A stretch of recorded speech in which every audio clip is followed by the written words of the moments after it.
Friday Night Racing on Off the Ball. And they're off. Brought to you by Go Racing. Plan your day at the races at goracing.ie. Yes, it is Friday Night Racing. If you're listening to this on the radio, well, we did this thing live this afternoon on Facebook, YouTube and on Periscope. Just follow us on our various social handles and you'll be able to get access to this content before it actually even goes out on the radio. But that's not to say that you're missing anything if you're listening to us on the radio. This is our best bits. So, as ever, Johnny Ward is here. Johnny, how are you doing? Great. How are you, Ger? We're up to 700 quid in our charity bet so far. So I thought we'd had a winner last week. You're saying that we were already up at 700 last week. So we had a winner in the shape of Best Not Argue at Gorn, and I'm pretty sure I tipped Amanat last week, so that was a loser, unfortunately. But we're going to go to foreign shores this week, and we're going to bet into the Paris Mutual. So we're going to funnel our money through to France. Very good. We'll get to the going at Longchamp a little bit later on, and it is at Longchamp as opposed to Chantilly. We'll talk about that because there's a little bit of stuff around that. But I think before we get to all that, let's join our special guest this week, and it's jockey Ronan Whelan. Ronan, how are you? Hi guys, how are you? Look, there's the best Skype connection in the world. This is like you're sitting in the room with us. How are you doing? That's the same backdrop as Adrian McGoldrick has. Is that the only one that they have in the Cara? They all live in this massive, amazing house. That's how it works in racing. For a minute there, I thought you were taking over from Adrian McGoldrick, But anyway. I wouldn't have his knowledge now. No. Ronan, it's been a pretty good year for you so far. A big win at the Longines Champions weekend and mad scenes in the parade ring in the immediate aftermath of that. Talk us through a bit of that. Yeah, obviously going into the meeting, she was one of the favourites and there was obviously a bit of pressure with it and all that. So probably a lot of that was relief. But it was Patrick and myself, it was our first Group 1 and, just it's what everybody strives to in this game, and just to get that one on the board and get the monkey off the back was a big, huge day for us, Yeah, see the skitter scatter and Patrick Prendergast there. Just how much it means as well on the video. We were just seeing some of the B-roll footage of that there. So, when you say there's a bit of pressure heading into you because of the amount of expectation, how much of that are you aware of? Like, you know exactly how good the horse is heading into the race. Are you good yet at like separating that and saying, well, look, this is just the same as every other race? Or do you actually have to be a little bit more adrenalised and take cognizance of the fact that, you are going to react and respond a little bit differently because you feel that this is just a bigger occasion? Well, yeah, at the end of the day, it is just another race, but it's not like any other race in the sense, the lower grade stuff, if it doesn't happen today, you've always got another day, whereas, there's only one mile there, there's not too many Group 1s that come around, so you're trying to evaluate what's going to happen and have every stone covered, that whatever occurs on the day, you know what's going to happen and how to deal with it. Look, I've been lucky enough, he's put me up in a lot of Group 1 races beforehand, and I kind of knew what to expect going into it, and that was a big advantage for that. But yeah, look, you just try to have everything covered, and whatever scenario occurs, that you could deal with in the best way you can.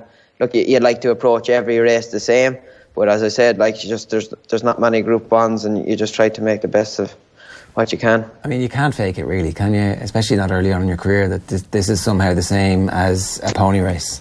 No, I think jockeys have to learn not to be afraid to lose, and it's kind of it's like the good sportsman. You have to be afraid. You have to be willing to try things, and if you have a fear of losing, you're not going to make those moves mid-race. I think that will ultimately pull out great victories. But I think Ronan and Skitter Scatter, they kind of get on very well because they both have a great attitude, and I suppose Ronan, she's fairly straightforward to ride as well. She's not one of these fillies where you have to kind of cajole her or whatever. She just wants to win. Yeah, exactly, very much so. And look, it's a big help knowing her and all that. Going into the race, my plan is to keep her comfortable, whether it had me up in the van or out the back or in the middle of the pack. It was just to keep her comfortable and just get her in a rhythm. And look, with riding for Patrick and the Rogers family, they're you know, they leave it to you and they don't put any pressure in that sense that you have to do A, B or C. You know, they know it's a race and different things can happen, and look, at the end of the day, that's why they employ you, because you know the field, you're the one that should know what's going to happen. So look, she is very straightforward. It does make life a lot easier, jockey. But as you said, I agree with you. Like, as you have to be afraid to lose. Like, if I went out there and I had it in my head that I had to sit second or third, I think that would have cost me the race. Where, you know, I took a chance, got her comfortable, and look, you know, if it worked out, she came home well. Well, let's relive that moment now. We can have a listen to the radio commentary. Have a look.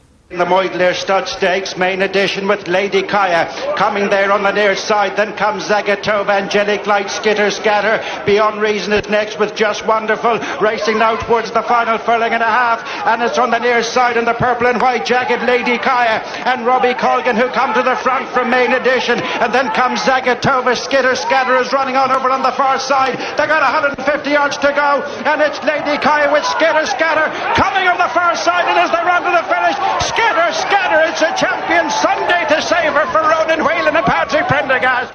Yeah. Hairs in the back of the neck stuff for you, listening to that? I haven't watched that since that day. Oh yeah, definitely. You know, it's at the time you don't kind of, maybe not so much, you don't appreciate it, but like, as I said, I don't think I'd be talking to you guys if I didn't win that, and just all the well wishes and everything I've got since. Like, you know, it's the Longines International meeting. Like, it's an international thing. It's not just, say, here in Ireland. It's worldwide. Like, yeah, it's class, isn't it? Yeah, and you know, in fairness to the Longines Champions weekend, the bounty was spread around a bit, and it has been since the start. And this has been a very unique year in Ireland in that Aidan O'Brien hasn't had a stranglehold on the classics, in that Jessica Harrington, Ken Condon, and you know, they won classics, and then you had Patrick Prendergast and winning a Group 1, and Patrick and Ken Condon would be definitely deemed two of the nicest guys in racing, and they both did have similar numbers, similar age, similar profile, struggling for that good horse, and every now and then they come on one. And I remember after the race, I spoke to Dave Keena, who would be Ronan's agent, and he spoke about this guy from Georgia who was looking after Skitter Scatter sort of day in, day out, and I ended up talking to him after the race. Pata Kevidzidze is my bad, like, Georgian pronunciation wouldn't be the anthem, but you can't say yeah, it wouldn't be the best. But I ended up ringing Pat after the race, and he came over to England and then came to Ireland via Georgia, where he used to ride a little bit, and he was beside himself. But he spoke about the week before the race, he was riding Skitter Scatter in a bit of work, and Ronan was on another horse, and he said Ronan was nearly more just like smiling and beaming, looking at how well Skitter Scatter was going, than the horse that was actually under him. I don't know if you can actually corroborate that story, Ron. Yeah, I rode a filly I would have made on in Leopardstown first time out, and Patrick asked me when we pulled up, well, were you happy with her? Yeah, she looked great, didn't she? I said to him, no, your filly. I meant, oh yeah, she went well too, yeah. And winning a maiden first time out in Leopardstown isn't a bad thing, you know. You're not all right. I'm thinking, this one's a nice filly. And I'm looking over at Pat, and he's pulling double on Skitter, like, so I was pleasantly pleased with what I saw. It's just the characters involved as well, in that when you won that, just like the outpouring of emotion from your parents and how thankful they were that you had the opportunity from the owner and from the trainer, because there's such a small slice of that pie for the likes of you to have a chance of winning a Group 1, and you know, they could have easily said, well, we're going to have a more senior jockey, but you know, owner and trainer were very happy to use you. And I suppose the lovely words from Patrick after the race, where he said, you are world class and I have full faith in you. Oh yeah, definitely. Like, you know, you see many times where when it comes to these big days, the owners and trainers, they try to, you know, it's like, yeah, they look for the big name jockeys, the lads that have been there and done it before, and it gave me huge confidence that they're willing to leave me on. To just explain for people who don't fully understand the Prendergast yard, where in the hierarchy, like, so everybody knows in flat racing that there's the O'Briens, there's Godolphin, and they're the superstar, they're the Man United, Barcelona, Real Madrid. But where do the Prendergast yards fit into that? Like you would have, things are changing a bit in Ireland in that I think Jim Bulger, Kevin Prendergast, Dermot Well, they're all obviously getting to the advanced stage of their careers. Kevin Prendergast is 86 and Jim and Dermot obviously are a bit younger, but they are they're getting to I suppose the later stage of their career, and ditto John Ox, who wouldn't be the power that he was either. So there is actually a space for the newer trainer to come up, and Patrick's been there for quite some time, and he's the nephew of Kevin Prendergast, but he's training at the Cara, and he's had the odd sort of good horse, but he would be a very adept trainer. But I think he admitted after he's only about 20 horses in training, so that's not many, and it's actually not even that easy to make it pay when you're training 20 horses. So you would have him. Jessica Harrington would be new to the scene in recent years, and you would have done the likes of Michael Halford. So I suppose they would be like they would be maybe the Division 2 kind of in terms of the numbers that they have versus the top yards. But the gap is closing relative to everyone except Aidan, who's still completely powerful. But that was why this success was a big thing, because Patrick Prendergast just needed a chance to come on a nice horse, and she's just been such a flag bearer for him and Ronan, because it was Ronan's first one. It's also first Group 1. It's his first season where he's gone over 40 winners. But it's the Group 1s ultimately that matter, and the publicity strike that is for him is just colossal. How does a horse like Skittish Scatter end up in the Prendergast yard? Well, she's a very good pedigree. She's by the late Scat Daddy, who would obviously have sired a lot of very good horse for Aidan O'Brien, and is now deceased. So just happened to get on one of these nicely bred horses, and it is, unfortunately, flat racing is generally about pedigrees.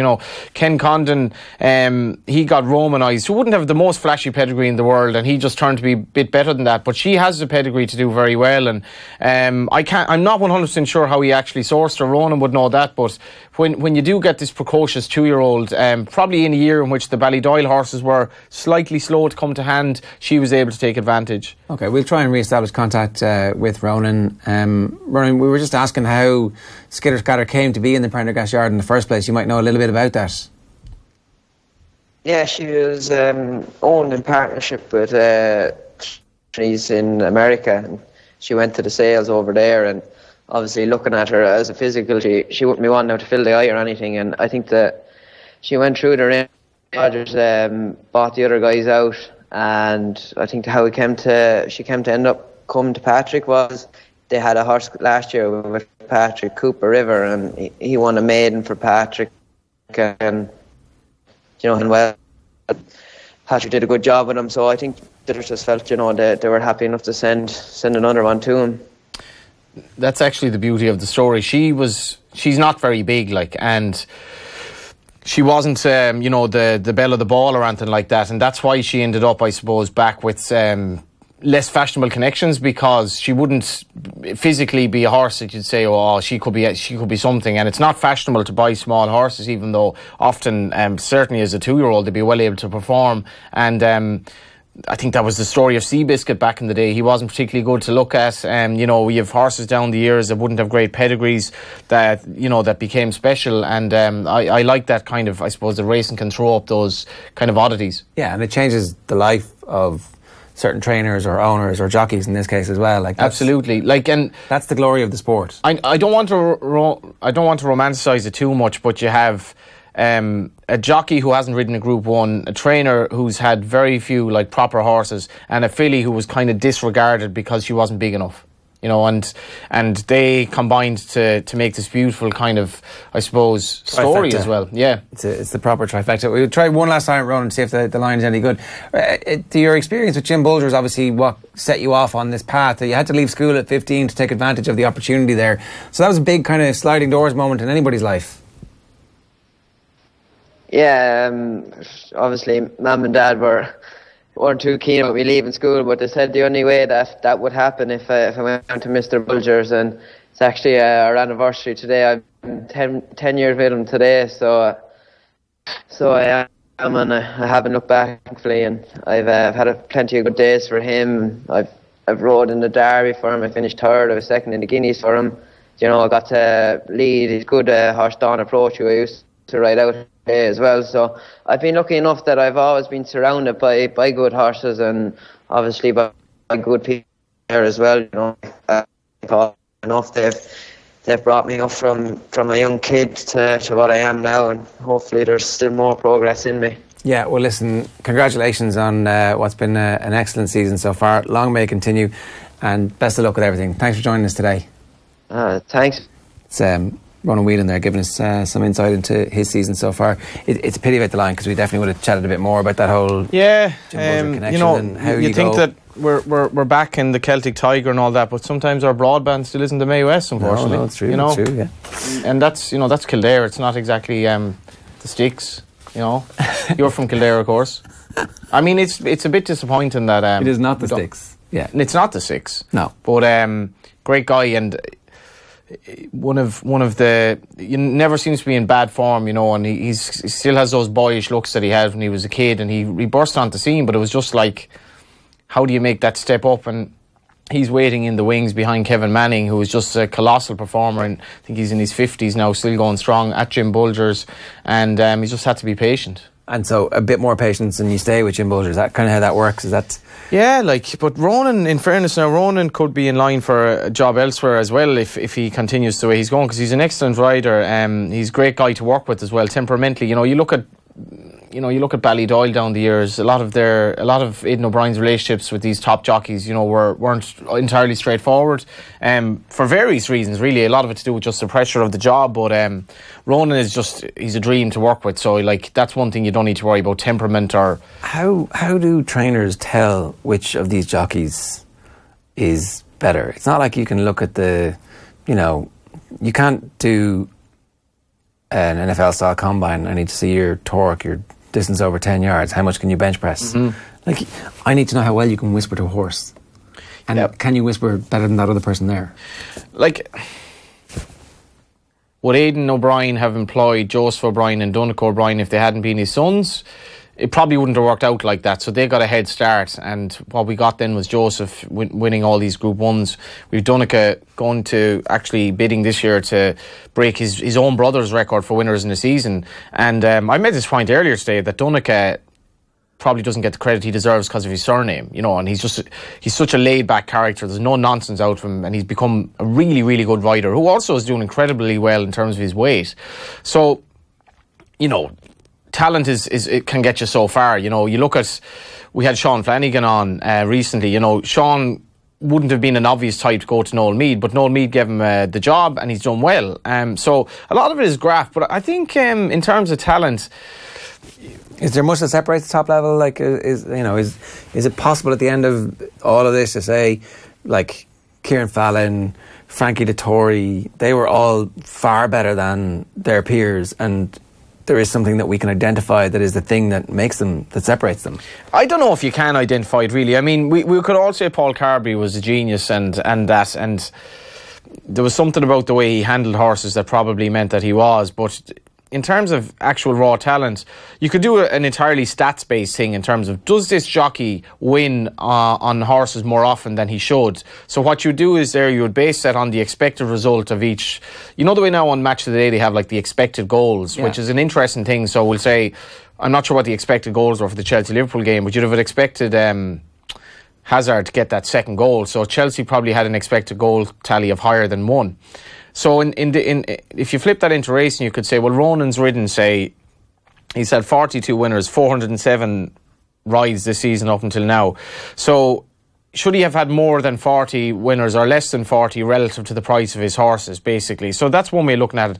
But there's a lot more to it than just talent. First of all, a lot of jockeys would have issues in terms of just I suppose just their mentality, because it's seriously tough game. A lot of them would have had issues with maybe drink down the years. Some jockeys have had drug issues, and it's not all that surprising because it's such a tough sport and they're wasting away a lot of the time. So temperament, reliability, ability to deal with owners is a huge, ability to turn up on time for work, ability to give good advice in terms of judgment of a horse. So Ronan could be able to say to Jim Bulger, that horse is good, that horse is no good. And if Ronan isn't able to give advice to Jim Bulger in terms of the ability of a horse, in terms of its ground preference, in terms of whether it wants to go left-handed or right-handed, that's a big black mark against him. So Jim Bulger would say, well, if I do want a jockey down the line, maybe he doesn't fit the bill. So a lot of it is and it's also ability to deal with disappointments, because Ronan has been winning 10% of his races this season. That means 90% of them haven't been victorious. So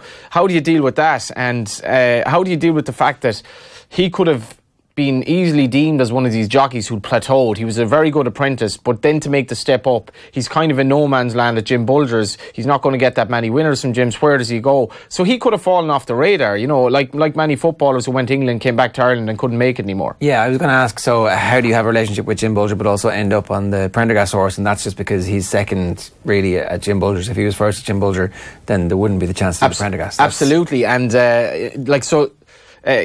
Jim would mind his apprentices, but Ronan's not an apprentice anymore, so he does need to, I suppose, step up to those good horses. And in fairness, you can't stand in someone's way when it wouldn't clash with your own horse, because Kevin Manning would have been riding for Jim anyway. And it'll be interesting to see what Ronan does for the winter. I think he possibly has the option of going to Dubai and riding over there, because he's hot property at the moment. 40 winners, season's far from over. Right, yeah, that would be good. That's the type of thing that, like, again, exposes you to better horses. You get the opportunity to win on those. Yeah. People notice that you've been successful. Absolutely. And you know the way when somebody dies, like, he's always, he was a great guy, you know, and he may because of, you know, we've such respect for the dead, like, he was a great guy, actually, yeah, well, okay, he was. Ronan Whelan, first of all, he's not dead, but second of all, he is an absolute gent, like a gent, like, you meet him after the races on the way home, he's all smiles, no airs or graces, and what that meant to his family to win a Group 1, you know, and how loving his parents have been. And you see the articles about, Shane Keegan wrote an article recently in the Times about parents and their role in developing kids as footballers, and you can see the kids on the side, their parents on the sideline who are shouting and roaring, and, like, it's not a good influence on the kids, but they would have had a great influence on him, and they shared that glory with Patrick Prendergast and the owner when he won the Moigler. Yeah, fair enough. That's great, and they're the type of stories that you want to hear about, because, like, it is great that we have such bleeding edge, world leading facilities and teams that you have in Ballydoyle and that side of the game, and with Willie Mullins, and you also need to hear the rest of these people who are coming through and making it against those odds. The rest of it, as you put it, is what drives Irish race men and women, in my view. I think we saw with Fleming Star, when the late Peter Casey trained him out of the blue, Gordon Lord Byron with Tom Hogan, the journeymen who get the good horse, we don't really necessarily warm to an all-domineering force, be it Kilkenny and hurling. Everyone is, Dublin in football is probably prompting people to want to change the rules, and we've all these raft of proposals now, just because Dublin are very good. Yeah. And people resent what Dublin have become, and Kilkenny, rightly or wrongly. And it's the same in racing. Generally people don't want Aidan O'Brien to be winning everything, and they don't want Willie Mullins to be winning everything. And when Patrick Prendergast gets a winner, he will get a far bigger cheer winning the Moigler than, probably Aidan would for winning the Derby. And that's just the way Irish people are, and I wouldn't knock them for that. No, for sure. Okay, so this week, as usual, we're looking for Johnny to make use of our charity bet from the tote.com. Our winnings so far are over €700 with the Arc in Longchamp. On Sunday. Johnny's going to talk us through his fancies. You can bet on all the races directly into the massive French pools at Longchamp and stream them live from the tote.com. So, what are your selections? I'm just going to go with one, but just to mention as well that, if you are betting into the tote, it funnels into the pool literally across the English Channel. It'll go into the French pool, and I remember being at I remember rather back in Deep Impact when he won the Arc. I didn't back Deep Impact. I tipped Railink in the paper, but Deep Impact was the Japanese horse, and all the Everybody's suddenly going, hang on a second. Yeah. Did you back Deep Impact and actually tip something else? It's actually a story to this eventually. But Deep Impact was this Japanese superstar, and I wasn't in Longchamp that day, but I think half the course were Japanese people, and they literally flooded the place, and they would not be very cognizant of value, so they literally just backed Deep Impact. So he went off something like 1-2 when he should have been definitely long odds against anyway. And Railink was sent off like 27 or 8-1 when he was 10-1 over here. Right. So the total over there, probably less so now, but it can be quite skewed in terms of one selection. I think Kew Gardens will be the play on the tote, because I don't think there's going to be a clamour to necessarily back him in France. I think they'll back Enable, or they'll back some of their local hopes. And this horse has just had an extraordinary season. He's when he ran down the field in the Derby, I think that was his third start of the season. He didn't look like he was particularly going anywhere, but he's basically he's winning the Ledger. Last time marked him out as a very, very good horse, and I think they're just riding him differently. They're riding him to kind of complement the class that he has rather than to imply that he's slow, because I think earlier in the campaign they thought that he was probably just too slow for these races, over a little shorter. But Aidan O'Brien, the way he trains these horses, you don't know when they're going to stop improving, and he's obviously a Galileo horse who's just really appreciated Aidan's handling. He hasn't got a great draw. I think he's 14, but it won't matter because he'll be held up. There's a lot of criticism as well about Longchamp, the new track and the ground. There are apparently quite serious issues with the ground over there. So with an 18-runner field, the almost certainty that there will be some trouble in running. Do you want to back Enable at what'll probably be even money, or do you want to back Kew Gardens at 12s? Aidan has won the race 2 years ago. Obviously won it with Dylan Thomas in the past as well. I think this horse, he probably will fall short, but he has an each-way chance. Did Kew Gardens win over the Arc Course and Distance on Bastille Day in July? He did, and that was the performance subsequent to his win at Ascot, which kind of just showed that he was improving, because he was dropping back in trip, but he showed that he'd a turn of foot that day. Because so it was like, is he just slow, or is he a mile and a half horse? That run to me suggested that he was probably just better being held up than needing to go further. So hang on, so wins over track course and distance there in the summer, and then wins the Ledger. Yes, the Ledger's an extended 1.6 miles. And so how long is the Arc is in 1.5 miles again. Okay. But like, it's not so much trip with him, I think. And Ryan Moore said after the Ledger, because Aidan then won the Irish Ledger with Flag of Honour the following day, but Ryan Moore said, I wouldn't be rushing to step this guy up in trip. I think he could go back in trip. And that was consistent with the way the visual, because at the 2 furlong pole he was full of running, which is the equivalent of the 1.5 miles, of the Arc, and it was just a question of his class winning through. And stayers have actually done well in this race. Westerner, I think, was second in it. Order St. George was third in it, and Kew Gardens might not necessarily be a stayer. It just might be that he's the best horse running over 1.6 miles at the moment. But I love the way he's progressed, and there he is with Aidan as well. And Aidan, in fairness to Aidan, he was of the opinion earlier in the season that this horse is better than some people think he is, and he was, as ever, he was proven correct, and Aidan knows the score, but it's funny because he's 1.5 miles horses this season in terms of his Derby horses. It just hasn't worked out for one reason or another. Saxon Mario probably didn't get 1.5 miles, and then he got injured. He's now retired, so it's kind of been a strange campaign. He hasn't really had proper good milers either.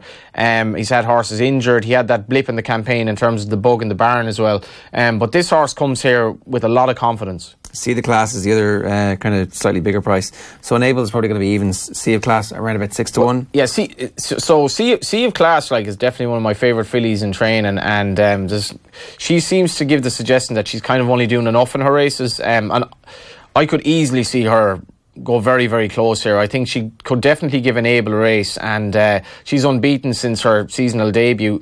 She actually ran at York the same day as Latidar, who was second to Kew Gardens in the Ledger, and they both created a huge impression. They're 2 3-year-old fillies who are outstandingly talented, but Sea of Class, she has a big chance. She's gotten I think she's a reasonable draw as well, and I would prefer, if I had 2 bets in the race, it would be her and Kew Gardens, but I wouldn't be backing Enable. Okay.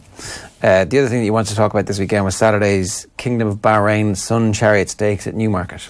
Yeah, so alluding there to Aidan, I suppose, having a disappointing season. I mentioned recently, I think, between Gustav Klimt, Clemmy and September, who would have been sort of 3 of his real, hopes for the Classic campaign. September hasn't won, Clemmy hasn't won, and Gustav Klimt won a kind of run-of-the-mill race earlier in the season, so it has been a bit disappointing. But Clemmy she wasn't right earlier in the season. She's the sister to Churchill. Do you get the reference? Clemmy Churchill? Did you watch? Attlee? No. Didn't watch... I haven't seen the movie. Is it good? Yeah, you didn't watch the Dunkirk? No. And you didn't watch the Churchill movie? I was watching Dunkirk on a plane, and there's this mad scene where the plane is crashing, and I'm like, well, I might watch this some other time. Did you watch the what's Churchill movie? The Royal Family Netflix, what's it called again? The Royals? No. Didn't watch that either? No. What do you watch? American stuff. Okay. We'll get to that on another show. But Clemmy was Churchill's wife. Okay, right. So you're not going to have a wife like representing you in equine form. So Clemmy is Churchill's sister in racing. So they named her after the Churchill's wife, who was such a profound influence on his career when he wasn't drinking whiskey. Yeah. You know. But Clemmy was a lot like Churchill, very precocious as a 2-year-old, the horse that is. And she just had an abridged campaign. She started off very late. She missed the Guineas. Her run behind Lawrence at Leopardstown, to me, was a big step in the right direction. This was the race which, sadly, was Master Crafton filly Alpha Centauri's last run when she got injured. It was kind of noted for that more than Lawrence winning. But Clemmy was closing all the way to the line, and I just think she might be hitting peak form now. And she's a lovely each-way price at around about 7-1, even if I'm slightly worried that Coolmore have supplemented French filly for the race. I do think Clemmy's capable of running a big race. Okay, so they supplement because they think they've got a chance of winning, because you've got to pay extra to get them in. Yeah, no, the Wild Chimes, her form is very, very strong. She's obviously trained in France, so it wouldn't have been obvious necessarily that she'd run in the race. Maybe it's just a kind of a tactical decision. But I spoke to Aidan O'Brien last week, and this has been the plan for Clemmy more or less since Leopardstown. And I think she's a very good each-way shout. Okay, so Clemmy each way, and if you're having 2 bets, Kew Gardens and Sea of Class both each way, because I'd go for the tote bet. I'm going each way on Kew Gardens, but if you're betting otherwise as well, I'd say win Sea of Class and win Kew Gardens. So you have 2 hopes of upsetting the favourite, and if she wins, she wins. Yeah. All right, Johnny, good stuff. Thanks very much for that. No problem. Friday Night Racing brought to you with GoRacing.ie. You can plan out all your racing needs by checking out the website GoRacing.ie. We will see you next week, bright-eyed and bushy-tailed, for more Friday Night Racing. If you're listening on the radio, then stay tuned, because the crappy quiz is coming your way.